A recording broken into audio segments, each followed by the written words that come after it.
Guys, welcome back to another video here in the shop, LS Nasty HQ with the Colorado. Had a busy day today running around, got back from checking out the Blizzard down at Visit Performance, and I am charged up about that.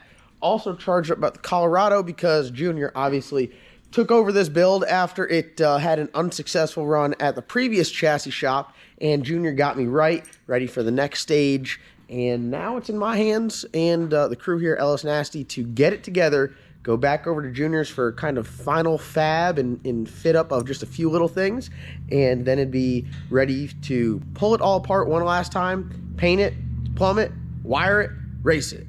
So what we're doing today is just going to get it set up to go on the Pro Jack. So for those of you guys that don't know what these guys are, these are Pro Jacks. They are a useful way to jack up race cars at the racetrack. I got another set right there. I'll show you what they look like when they're up in the air. We got Wespo over here. What's up? And we use these all the time. Got a couple sets. As you can see, car sitting on the ground, car on Pro Jacks. They're pretty simple. They have a hydraulic ram in them, and then it's all just like mechanical. Obviously, it's got a big arm and uses leverage and science and all that stuff. But if you look at how it works, it's got a bar up top, and these little brackets you weld on the car, and they help keep the car centered so they don't fall off. It looks a little bit weird at first, tough to get used to, but they're very sturdy. I'm like rocking the shit out of the car, and it doesn't really go anywhere. So great way to jack the car up. Honestly, most all of these race cars we never really put on a lift, just because the Pro Jacks are convenient. You get used to using the Pro Jacks. In the rear, you generally have, at least on my stuff here, we have two mounting points. So we have the rear end as a mounting point, so we can pick the car up with the rear end tucked up under it. And then we have one on the chassis, pretty much on the four-link brackets. Most high-end four-link brackets will have a mounting spot for the Pro Jacks built into it. I'll show you here a little bit later. That way you can have it with either the rear end up in the car or the rear end hanging. If you got to do bar adjustments, if you got to change a third member, it's pretty convenient. This guy here, as you can see, I got some, what are these? Tin Soldiers brackets. These are the infinite adjustable brackets. And I'm unsure if this, now this is going to piss me off if it doesn't. These brackets are $1,000. They're like 1,200 bucks. They're very expensive. I'm hoping that the little dip right there for that crossbar, which would be like the bottom drive shaft loop, will clear this. If not, it's going to render that Pro Jack mounting point useless, which would not be ideal. I just saw that right now as we were looking at it. So, yeah, a lot of fixing on this deal here. Just gonna keep on moving forward and know that Junior Visit Performance is really just making sure everything is done right and correctly, or anything needs to be redone, he redoes it. Just make sure that he's really looking out for my best interest, and I appreciate that a bunch. And I want to let you guys know that if you guys are looking for a chassis shop to do some fab work, install some bars, get your seat mounted, get your pedals mounted, you need to have him, you know, build your turbo kit. One-stop shop. They do wiring, they do everything here. Visit Performance, highly recommend. He really got me figured out. I don't know if we talked about it a lot, but he's the one that made this awesome structure for the bed. Made the bed very sturdy. As you can see, I'm shaking the bed support here, and the whole truck is shaking. Pulled the bed off the other day. It pins on, it pins off. It's super convenient. So big shout out to Junior and everybody over at Visit Performance for getting that knocked out. So trying to make a little headway on this. We're going to get the Pro Jack tabs mounted up front. I'm going to go right off this crossbar here. It's a little bit tight squeeze, but I think it should be good. And then that's where we will jack the car up in the front. We'll show you guys all that. I'm not an expert welder by any means, so bear with me as we do this little in-house fabrication video. So most of the time when you are putting these Pro Jack tabs on, it'll be like frame rail running all the way to the front. Obviously this truck doesn't have that, so instead of going alongside and welding it to the outside of the inside of the bar, I'm going to be welding it directly below it. So I'm essentially going to try to notch it where it is almost like touching the center. So I'm going to want to notch it pretty severely down there and then weld all around it. Not a lot of load on this. It's really just to center it so the car can't slide forward or back. So not like you're lifting the car from the tab. The tab is really just centering. A lot of them you'll see. So if we were gonna put it on the side, it would literally be like that. So the weight isn't actually even on the tab.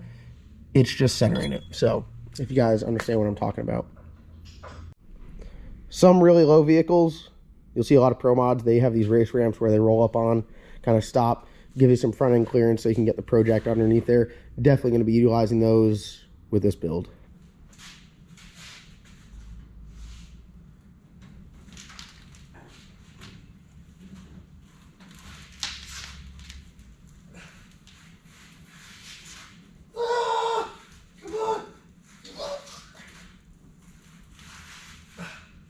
God dang.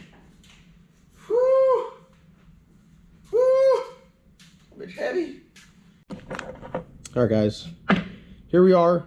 Project tab. I think I get these from Quartermax. They're fairly, if you can afford projects and you have projects, these are like a penny compared to the cost of projects. As you can see here, I got some ground clearance issues. The way the car was built, the frame is extremely low, so it had to trim the top off one of these guys, so you guys can probably see the difference right there. So I trimmed like an inch off of it, you know, maybe like ½ inch off of it. I'm gonna lay it up against this and weld it all the way across on one side and then weld to the tube on the other. This side here is not quite touching all the way, but here's the good thing about the project tabs is really it's just centering it. It'll be able to take any load forward and back. So as long as I weld that one all the way on there, we have no problems at all. So I'm gonna weld them in and out on both sides to make sure they're extra strong. And I think I'm happy with it. I mean, honestly, I really don't think it's, dude, it's not that important. It's really not that important. Just as long as they're on there and they prevent the project from being able to slide forward and back, should be good to go. Obviously, when you're mounting these, you don't want these to be the lowest point on the car, because if you wheelie and come down, you bend a project tab, you get it back to the pits, you go to put it up on the projects, and like you can't get it in there. It's just a pain in the ass. So keep that in mind. I try to tuck them up as high as I can. Right here, I might have to go through and just kind of notch out just a little bit of part of the factory frame. As you can see, just the corner of the bar on the project itself touches right there. So might have to later on just kind of notch that out, or maybe just like beat it in a little bit and make some clearance for it. So I am a novice welder. Definitely not good at welding in awkward positions. I can table weld okay, barely. So this is really going to challenge me here. So we're going to see if I can stick it on there and get the welds to look decent. But I do know that if I mess up, Matt and or Junior, they got my back, and they'll fix them and make them look nice. So the goal is just to make the truck pro-jackable safely tonight.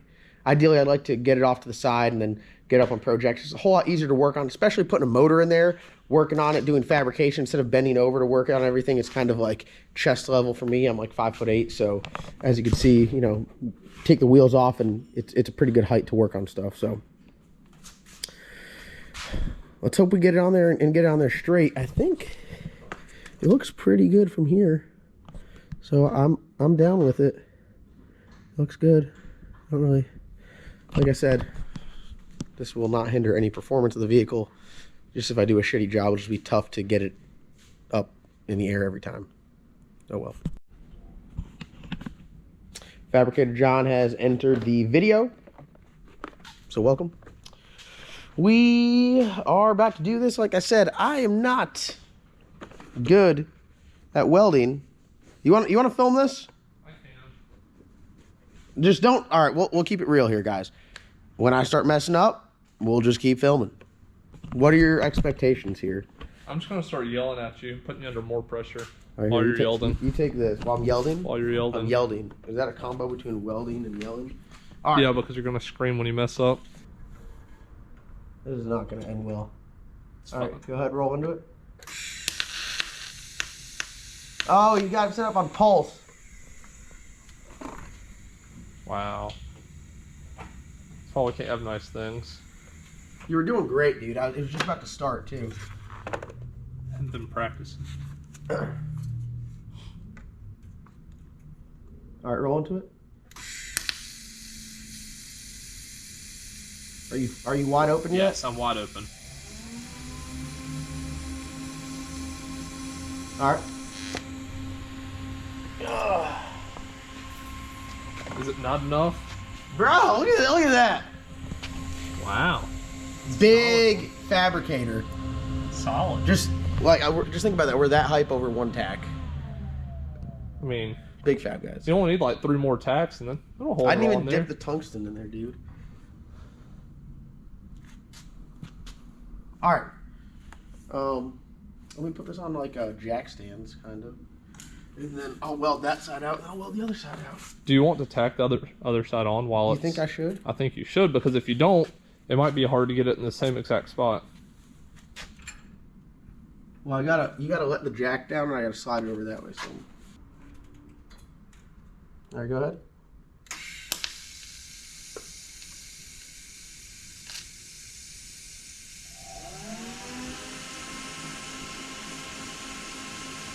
All right.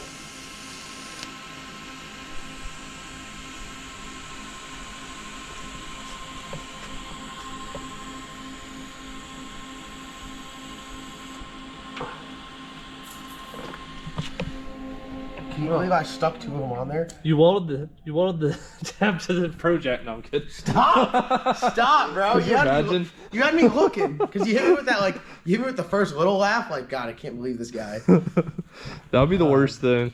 All right, let me get some. Why do you own jack stands at this point? You got the 1940 jack stands over there, the real big ones. All right, lean into it. Well, we have a major problem. What's that? Do you want me to stop? No, keep going. All right, go ahead.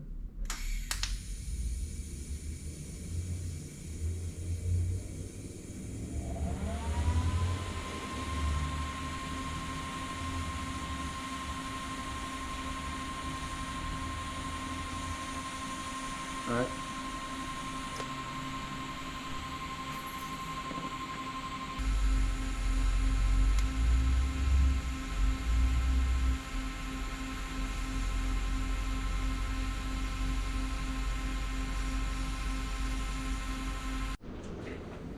All right, guys, I'm going to show you guys real quick a little bit of insight of what we got going on. So let's go back to like square one of the deal. Took Colorado up to Coker Chassis. Things didn't go as planned, obviously. There was a lot of issues that occurred. One being the bar length was not what was requested. When I brought the truck up there, I said, hey, I want 20-inch bars. When I went and looked at it, there were 30-inch bars. If any of you guys have any idea about 4-link or radial racing, 30-inch bars is unheard of. Absolutely unheard of. Also, the location of the 4-link brackets was not correct. It was on the ground. Like, it was so low that the bottom hole of the bracket was actually cut so it wouldn't drag the ground. We got our measurements. We put it into our software. We know from the cars that we have where it needs to be, what works, what bar angle, what bar height we prefer. Not possible. So, brackets had to get cut out. I, at my own expense, right? None of this was like, oh, my bad. I'll take care of it. Had to go out and purchase another set of brackets. So the only thing I could do to try to shorten up the bars was get these, $1,200 brackets from Tin Soldiers race cars, which are extremely, extremely nice. The guys over at Tin Soldiers told me, hey, if it doesn't get the bar back short enough, that bracket that bolts on there, we can get you longer ones. So I was like, dude, this is great. Made the shorter bars. That's awesome. We'll pause on that for a second. The anti-roll bar was requested to be able to swing 360 degrees around, okay? That was a request on this. As you can see, it's got all of these plastic washers in there pushing it out. The anti-roll bar when I showed up there to look at the truck, would not swing past this bar. The bolt that was in there would hit it. So, quick fix, right? Instead of doing it right, let's just add some spacers. How many spacers are on that side? A couple? 3. 3? Yeah, there's 3 on this side. Not ideal. Again, another Band-Aid. Another thing, the shocks would not fit on the car. This is why I had to go to a whole nother chassis shop, because the springs, right, on the car, they were never on the car. There was a aluminum tube on there to get set ride height. The location was in the wrong spot, so as the rear end would drop, it would essentially tip the spring way back, tip the whole shock way back. And then when you set it down, the spring pocket was actually not cut out enough, so I had to go pay for it to get done again. So as you can see, I kept a lot of stuff under wraps because, one, I'm not out here to bash people, but I also do feel like it is my responsibility to inform people, and my whole thing is being 100% transparent. So if I get a product or get a part or get a service that I talk about that then ends up being subpar or not what it kind of added up to be, I will let you guys know. I feel like it is my responsibility to not misinform you guys. So that is what I'm doing now. I paid way too much money up at Coker Chassis and got a farly too incomplete truck in the end. As you can see, I do have some issues here with the X's in the doors. They don't line up. This bar right here should be a perfect line through. We'll go over to the other side. The other side's the ugly one. As you can see, they don't line up. That is not how it's supposed to be. Very unhappy with the finished product. Also, thankfully, there's a local guy to me, Junior Bissett Performance, who was able to take me in right away, understand that what I got is messed up, and he wanted to help me fix it. So he went and did a lot of work. It's way easier to do it right the first time than it is to go back, clean it up, cut it all out, make it right, and then fix it. So I'm by no means making a hurtful or slanderous video. I'm solely telling the truth and the facts, because at the time, I really didn't want to talk about it. The reason the truck sat here so long is because I was about done with it. Also, when I got the truck back, the bed was not secure. Great idea. The idea was great with the pins in the back, but there's no way to secure it. Thankfully, Junior, he's a real thinker, figured out how to make the bed super structural and then how to fasten it to the truck where it's very secure. So that's really awesome. So the finished product, what I got is I had an incomplete truck that I paid. Do I even want to tell them the number or no? Is that just kind of like... Sheesh. The number is absolutely disrespectful for how much I paid for it, supplying all the parts. Do you think it's my duty to be transparent or no? Yo, what do you think, David? Do you think it's my duty to be transparent? So I supplied all of the parts except for the seat. So I supplied everything except for the seat, supplied all of the tubing, supplied the truck. I supplied... You only paid for labor, essentially. Yeah, I only paid for labor. So to get a 25-1-ish, say ish, because it wasn't even completed, didn't have any tin work in it, didn't have the front firewall done, it was just kind of cut out, didn't have any sort of rear firewall. The shocks and springs didn't fit on the car. The anti-roll bars in there wrong. The X's in the doors are wrong, and the frame rail was farly too high. I paid $22,000 in just labor. My heart. And I'm just being transparent, just so you guys understand. So, again, not out here talking. It's not a slanderous video, because slanderous would be if it was not true, or if I was out here... what? Unfortunately, listen, I wish none of this was true, because it sucks. I mean, it really does suck. Not only the money, right? The money sucks, but having to redo work sucks. Dude, this thing should have been done. We should have been out there racing. And not, I mean, dude, I know guys that have gone through the same thing where they take it to a shop and they just don't get what they pay for, essentially. And it sucks because it really knocks the wind out of your sails. Like, for the longest time, I didn't want to mess with it because I have an idea of how much I want to spend on some stuff. And when I first took the truck up there, that was not in discussion. That price was not in discussion at all. So, my whole thing is, a lot of times you can pay for what you get, but this is not a recommendation. That's all I'm saying. I feel like it's my job, it's my duty to use this platform to inform, make some good videos. And if people want to learn, they can learn. But I know a lot of people buy parts and go to places off of my recommendation, and I would feel extremely guilty to recommend taking your vehicle to that shop to get it done.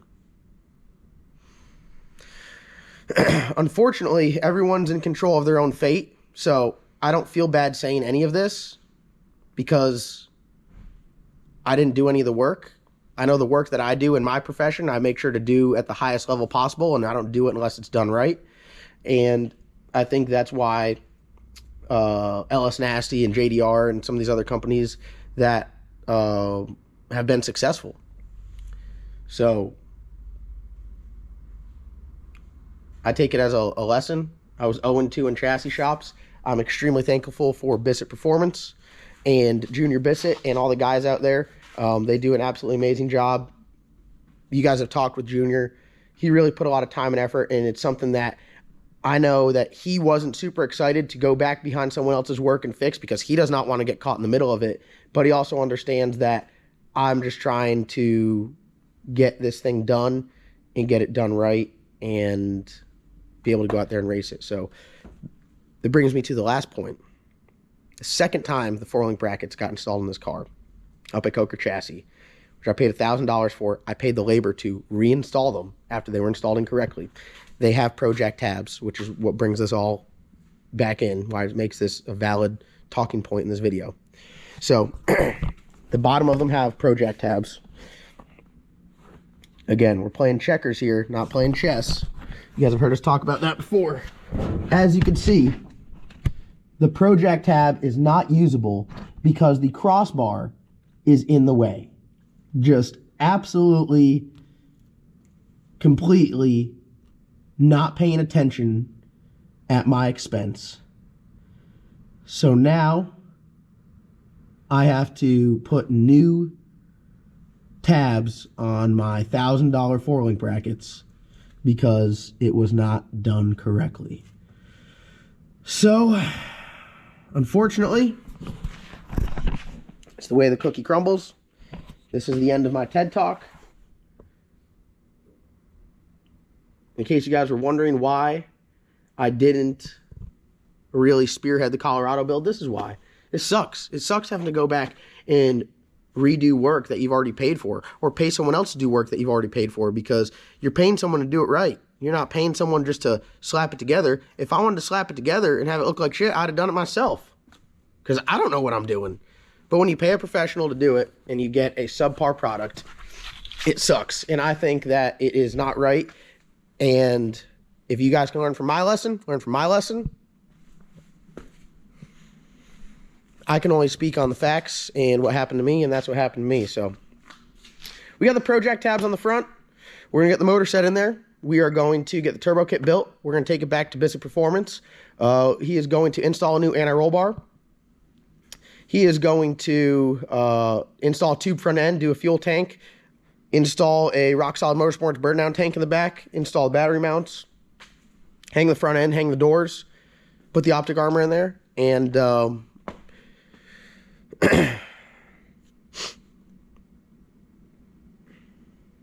and then we should be ready to get it back, take it all apart, paint it, and wire it, plumb it, and try to go racing. So I'm going to say a big shout out and recommendation to Bissett Performance, as they have done now 3 jobs for us that have been extremely successful.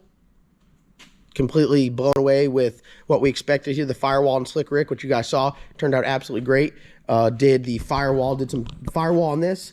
The full bead roll bottom had to cut out and redo the double frame rail. He said that when I take the truck back to him, he's not going to let me go down track with having X bars looking like that, because he said that just looks like, I mean, it shouldn't have been welded out really. And Junior, as you can see, takes a lot of pride in his stuff, and even though he didn't do the chassis on this, he doesn't want me going out there with an inferior product. What are you laughing at? They welded those bars at like 12 on a Friday. They're like, we're going to finish these up and then head out for the weekend. Yeah, the worst part was the entire chassis was designed in Bentech. So the fact that you have bars that don't line up is just comical at this point. I mean, I guess that means you don't know how to manipulate the program, but it's... Or you just don't care, one of the two. Yeah. One of the two, so. Unfortunately, a lot of videos I do on this channel are great and positive and exciting. Some of them are more of like lessons learned. So if you guys can learn from my lesson and it save you some money, this is for you. So I try to look at the positives. Not everything is bad. A lesson is learned here, but I can tell you what, no one's getting me for 20 grand no more. No one's getting me for 20 grand no more. So Tell that to Turbo Bullet. no, I've been good, dude. I've been good lately. I've been good. So that's gonna wrap up today's video. Thank you guys for watching. Any comments? Comment down in the comment section below if we have to discuss this in another video, because you guys don't understand, or you guys have questions, or you guys think I'm not being as direct as I should. Comment down below what we need to talk about. We'll air it out, because that's what we do here on the John Doc YouTube channel and at LS Nasty. There's no smoke and mirrors. What you see is what you get. We'll tell you what really happened, whether it's good, bad, ugly, whether we blow a motor up, whether we go 390, whether we set a world record, or whether we break some parts trying to do it. It's all part of racing, and there's nothing wrong with trying and failing. It's all about how you get back up and do it again. So we're going to keep plugging away. I'm not giving up on this. I got some really amazing companies on board, and I'm excited for what the future holds. So what you think, Wes? You were here from the start. What do you think? I think we've come a long way from going 5.0s at a Hemi. I did go 5.0s with a Hemi at one point.